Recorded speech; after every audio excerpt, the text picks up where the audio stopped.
So today I want to highlight one thing that I do to make a little extra money is I participate in consignment sales. And one that we have in our city is called Duck Duck Goose. We have other ones as well. There's others across the country. These sales are typically held twice a year. You'll see this one here says spring and summer event. And then there's a fall and winter event as well.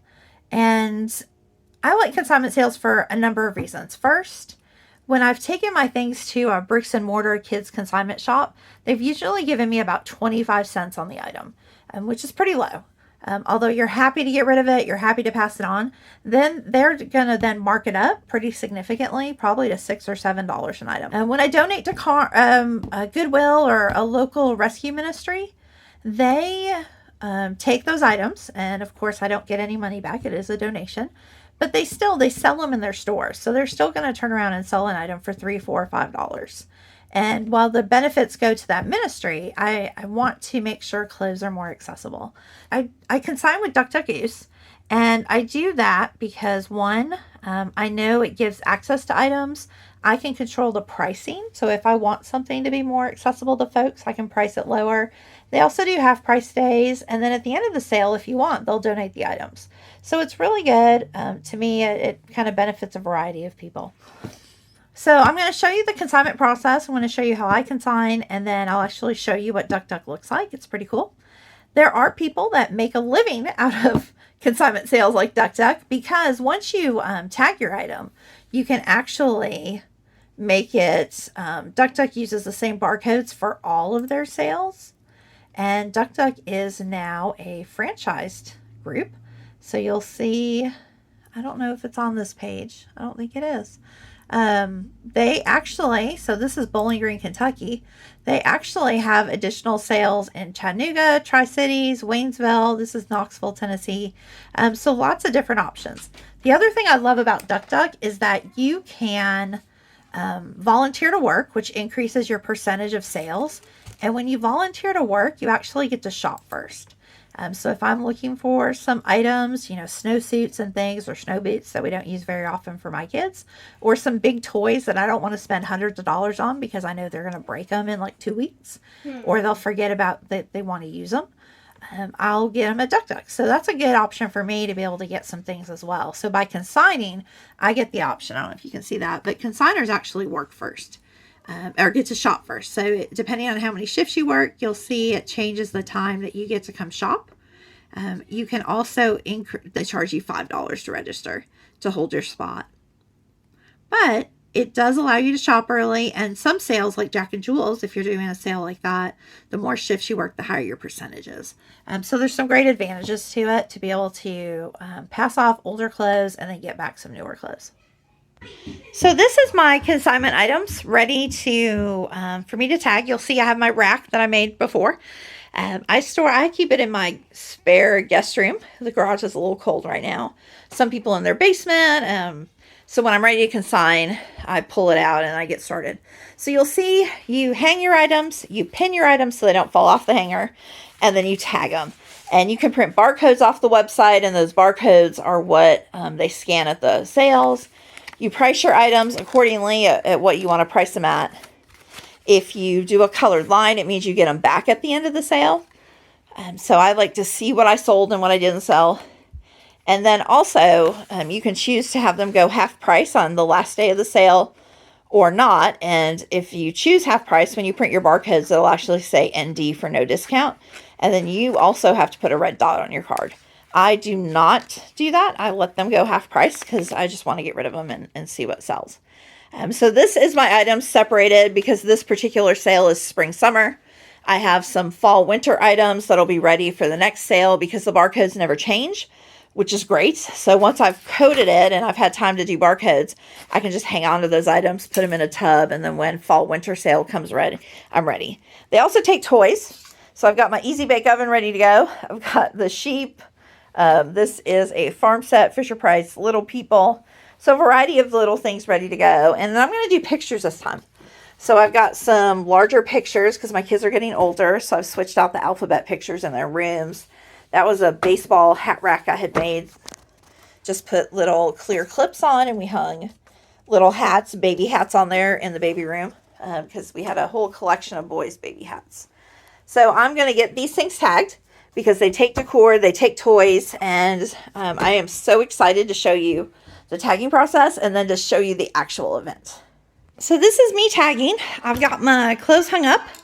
I'm going to start pinning. Sometimes I change, so I just pulled this out of the closet. So you can't consign stained things. So you'll see there's a few things on here. It looks more to be candle wax, maybe, I'm not sure. So you do have to wash things. It's good to press them because, you know, just like when you went to the store, you want to see nice things. If something is stained though, you can't consign it, so they won't take it. You don't want to buy stained stuff. You don't want to put stained stuff out there, so you've got to pull that out of your pile.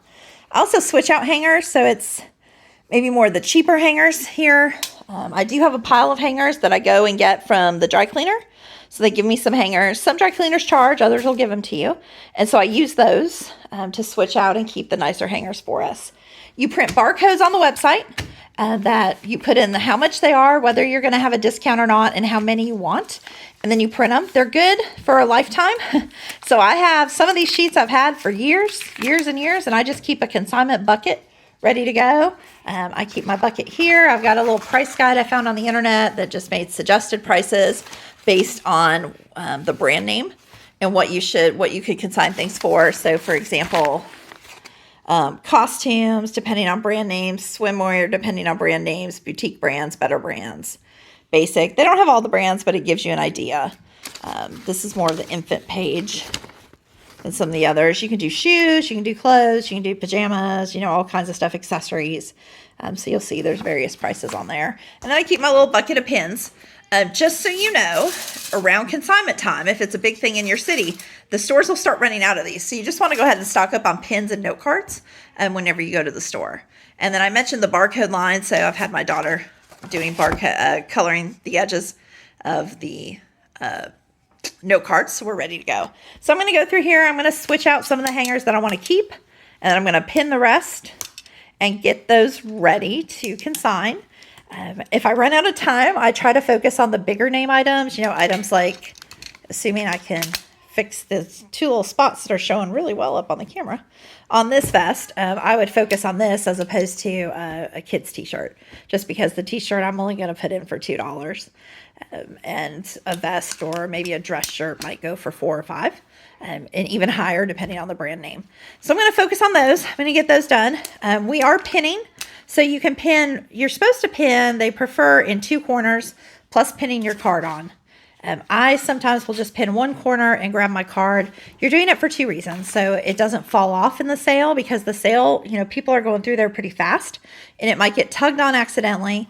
But then you also have some people that go through and maybe take things off hangers and swap the cards, or they stuff them in their bags. So unfortunately, there are people that do that. Having the multiple pins is going to help, especially on larger items. But that is just something to keep in mind when you are doing this. I typically will do about $400 per sale when I'm just doing smaller items. When I was doing the bigger items, like the kids strollers and the kids beds and stuff, I definitely made a lot more. You can do books as well. So you want to write a good description, and you're writing a good description because if the card falls off the hanger or the item, there is a desk where they'll put those back on for you if they can match them up really well. But if you just put blue shirt or kid's shirt, they can't match that up, and you're not going to get credit for that if somebody was interested in buying it. You're going to put the size up here if it has a size, which this is a book, so it doesn't. I'm going to write the price down here. And then I'm going to put my barcode here. So that's pretty much how you do the label. Then you pin the label on, and you are ready to go and take your stuff to the consignment sale. So this is one of my loads going in. So my stuff is here, it's tagged. And now I'm going to show you what it looks like when we take our stuff inside.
So one of the benefits for when you consign is that you also get to shop early when you volunteer to work shifts. So you can see my wristband there. Allows me to come in at 4. There is nobody over here in the boys' toy section, so I'm really not competing with anybody to get the toys I want. Clothing wise, there's no one over there in the younger kids section. There's a few kids in the books and the movies. Lots of desks and furniture as well. So great opportunities that if you are looking for items for your kids, if you go ahead and work a shift or consign, and you definitely have better options.